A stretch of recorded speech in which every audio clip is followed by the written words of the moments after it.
Hello, my cubs, and welcome back to the Cozy Den.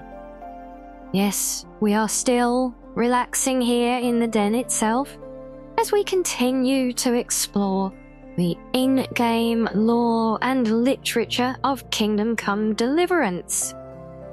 Today is a two-part book on the rule of Saint Benedict. So get your drinks and snackos ready and make yourself comfortable. Part 1. Silence. Let us act in accordance with that saying of the prophet.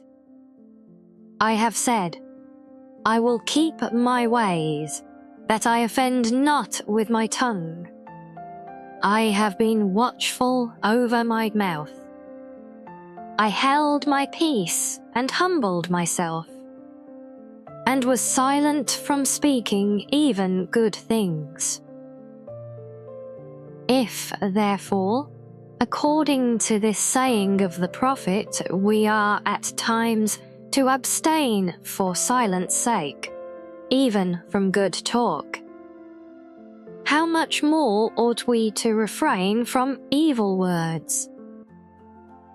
On account of the guilt and penalty of sin. Therefore, because of the importance of silence, let leave to speak be seldom given, even to perfect disciples, although their words be of good and holy matters, tending unto edification. Because it is written, in much speaking, thou shalt not escape sin. And in another place, death and life are in the hands of the tongue. For it behoveth a master to speak and teach, and it beseemeth a disciple to hold his peace and listen. If, therefore, anything must be asked of the prior, let it be done with all humility, subjection, and reverence, that he who asks may not seem to speak more than is necessary. But as for buffoonery, idle words, or such as move to laughter, we utterly condemn and forbid them in all places. Nor do we allow a disciple to open his mouth to give them utterance. Part 2. On daily manual labor.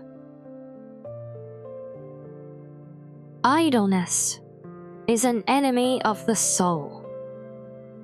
Therefore, the brethren ought to be employed at certain times in laboring with their hands, and at others, other fixed times in holy reading.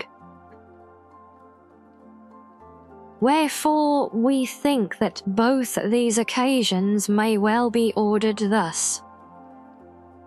From Easter till the 1st of October, let them, on going forth from prime, labour at whatever they are required till about the 4th hour. From the 4th till close upon the 6th hour, let them be employed in reading. On rising from the table after the 6th hour, let them rest on their beds with all silence. Or if perchance anyone shall desire to read, let him read in such a way as to not disturb anyone else. Let none be said seasonably. At about the middle of the 8th hour, and after that let them work at what they have to do till the evening. If the situation of the place or their poverty require them to labour in reaping their corn, let them not be saddened thereat. For then are they monks in very deed, when they live by the labour of their hands, as our fathers and the apostles did before us. Yet let all things be done with moderation, for the sake of the faint-hearted. Part 3. On the obedience of disciples. The first degree of humility is obedience without delay. This beseemeth those who, either through fear of hell or for the glory of life everlasting, count nothing more dear to them than Christ.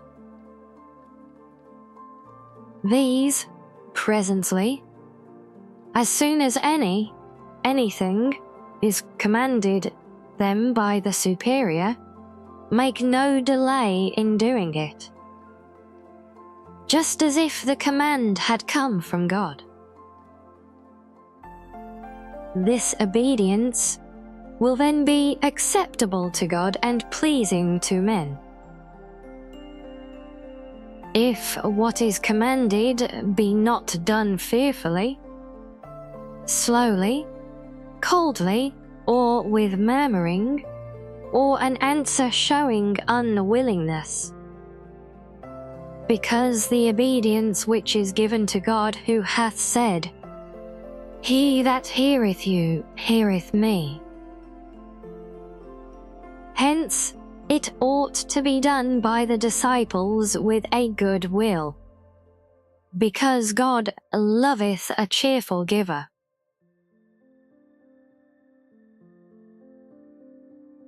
If the disciple obey with ill will, and murmur not only in words but also in heart, although if he fulfills what is commanded of him, it will not be acceptable to God, who considereth the heart of the murmurer.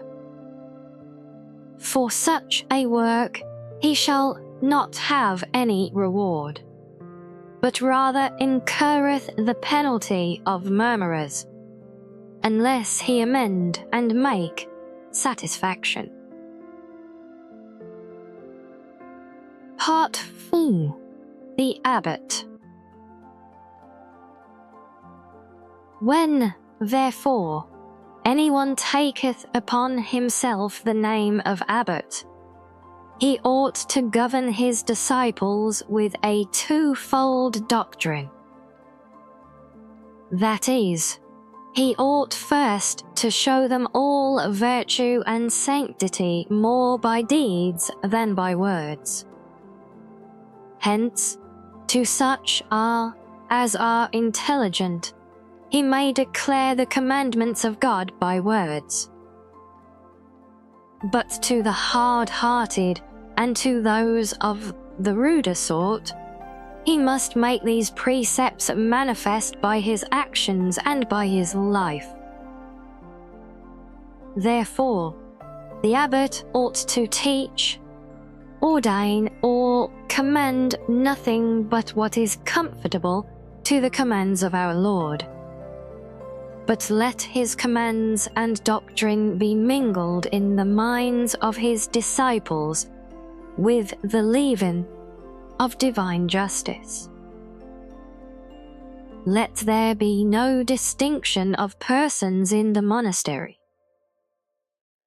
Let not one be loved or favoured more than another, except he be found to surpass the rest in good works and in obedience. Therefore, let the abbot bear equal love to all, and let all be subject to the same orders and discipline, according to their deserts. with more virtuous and intelligent, let him, for the first or second time, use words of admonition.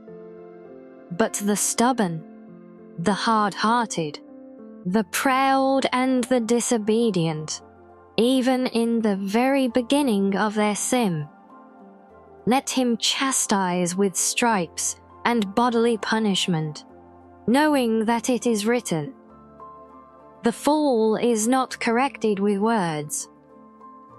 And again, "Strike thy son with the rod, and thou shalt deliver his soul from death."